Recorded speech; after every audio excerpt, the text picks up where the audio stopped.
Ngasidi class 4 lesson 1 all look at the moon gi second part the wolf and the lamb asi hauzik iramliba picture se yengsi sida leire kaisan jaw macha leire stream leire turen macha se jungle ni picture sida utli se kaisan sina jaw sida yengtharakpani aduga jaw macha sina chu kaisan sida yengbagi mawong ni ko parasi ai parage paraga handora age paragi mamingna the wolf and the lamb wolf haibadi kaisal amasung lamb haibana jaw macha haibani.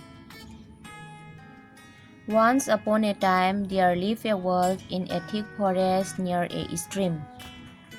Sheep, goats, and cows from a village nearby came to the stream to drink water. Once upon a time haibadi hana mamangaida matam amada adudagi aside thick forest haibadi yamna songba umang haibani aduga stream haibana turen macha khonggumba dubu stream haina kaunai. Sheep, goats, and cows haibadi sheep haibadi jaw, goats haibadi hameng, cows haibadi san, village haibadi khungang, stream haibadi turen macha natraga khong adubu aikoina stream haina kawi. Matam amada yamna songlaba umang amada kaisan ama leirame umang adugi manakta turen macha amasu leirame khungang aduda leiriba jaw hameng sansing moi punamak hojiki turen aduda ising thakpa chatlami. The wolf was a lazy and cunning animal. One hot day he was thirsty and so he came to the stream to drink water. He looked down and saw a lamb drinking water from the stream. He was happy and wanted to eat the lamb. Lazy haibadi yamna tanba amasung cunning haibadi yamna haisingba. The wolf was a lazy and cunning animal haibadi kaisan adu yamna haisingba amasung yamna tanba sani haiba. Nongma saraba numit amada mahak yamna ising khaurangami aduna mahak turen aduda ising thakpa laklami. He looked down and saw a lamb drinking water from the stream.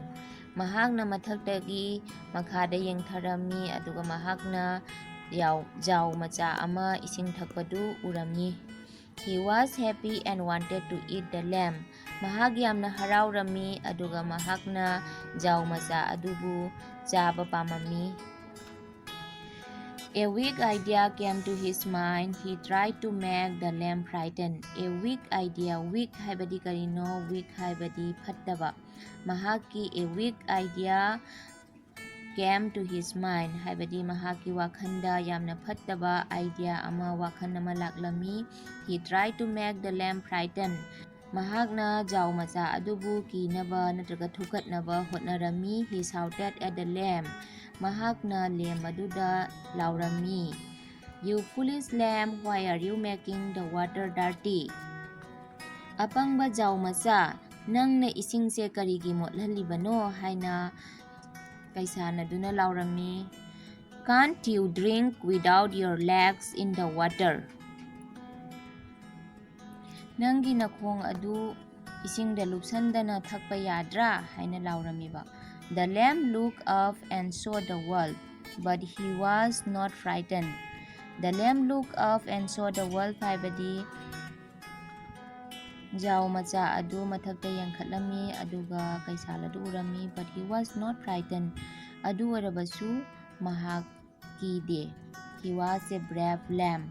Mahak thauna phaba jaw macha amani brave haibadi thauna phaba.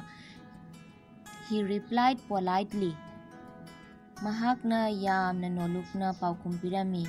But sir, you are wrong. Adubu sir, nang naharibadu lale. The water is flowing from where you are standing to where I am standing. Isingsi nangna leplibadugagi aina lepliba asida chentharaklibani. How can I make your water dirty? Aina nangi isingsi karamna mothalibano? The wolf did not find an answer. Mahak pakhum piba ngamlamde. But he did not give up. He said, 6 months ago you called me stupid. Now you have to say sorry. Mahak wakhan hantharamde. Mahakna hairami tha taruki mamangda nangna aibu apangbani haiki. Aduna nang aingonda lale haigadabani haina hairami. Asumna kaisana sina Jau macha asida haibasiga. The lamb replied politely again. Lamduna ngasagi jau macha aduna jamna nolukna hairai. But sir, I am only 3 months old. Aidi tha ahum khakta ngairibani. The wolf had no answer and went away sadly. Haibadi mahaknadi ngasagi wolf sinadi ngasagi kaisan sinadi nangna tha taruki mamangda nangna aingonda apangbani haibado. Adu oiradi ngasagi kaisan sina ngangibasi kaisan sina hairibasi lale oidaba wani haibasi khangedana. Aduna the wolf had no answer. Magi mafamda the wolf kaisan dugi mafamda paukhum leiramde. Aduna ma nungaitana ma chatkhre haiba.